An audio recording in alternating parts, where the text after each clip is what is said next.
Hey, how y'all doing? This is Game Geeks. I'm Kurt Wiegel. Today we're going to be talking about the Atlas of Earth Prime. I do not have a hard copy of this, but I'm going to show you it on my iPad, the cover, and then we're going to insert the art as we normally do because it makes it look really pretty and Rob's a genius.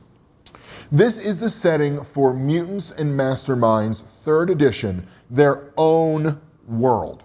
Now, this is the world that includes Emerald City, the city that has been expanded upon in the current 3rd edition material, and Freedom City, another forthcoming book, which is sort of the titular main base of most of the other heroes before 3rd edition.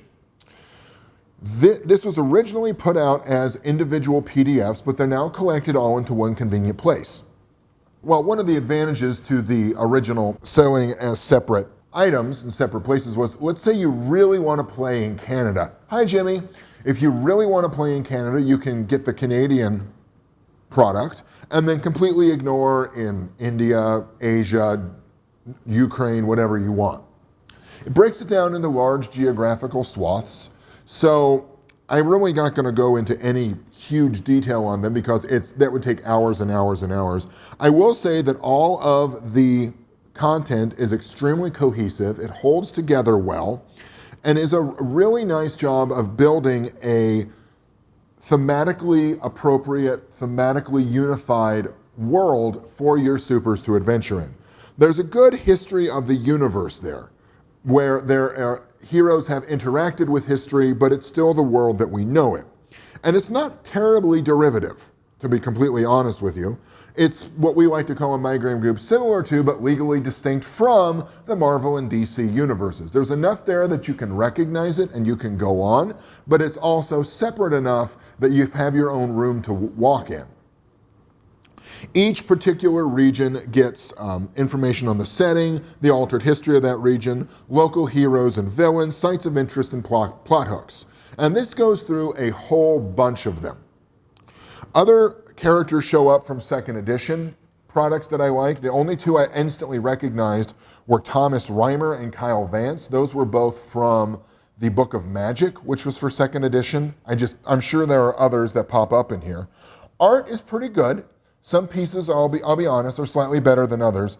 The Cyber Centaur on page 96 is probably my favorite piece of art. Because if you're playing a superhero game and you're in Greece, why wouldn't you have a Cyber Centaur? I mean, really, it only makes sense. Finally, wrapping it up, there are the fictional locations that are included in here. Information on Atlantis, the Hollow Earth, and a Lost World.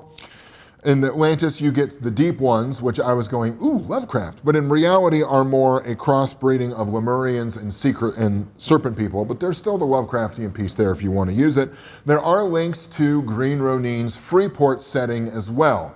There are threads connecting all of them that you can completely ignore or embrace as your little heart desires. Wrapping up the book, you have information on Unison, which is the United Nations sponsored team that get together and deal with superpowered threats, be they technological, alien, mutant, magic, whatever, to deal with those threats. It's very much a shield feel to it. It doesn't seem to have a hell of a lot of powered beings in it. No reason they can't be. The other disadvantage to that, or not disadvantage, the other feature to that is you can pop around to a lot of these other countries, but going to America, you have to deal with Aegis, which is the American government equivalent of dealing with superpowered threats in the world. Finally, wrapping all of that up again, it gives you some information on Shadow, which is one of the main organized villain pieces of the setting. It is very much the Hydra feel to it, including some of the history.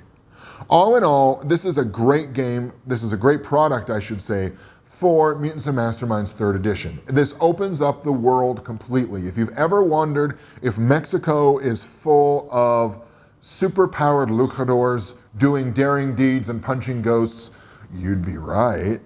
And you'd have the opportunity to take a look at that if you'd like. Some of the countries are more interesting than others, I'll be honest, but every country, every region rather, gets a nice description and a nice build-in for it.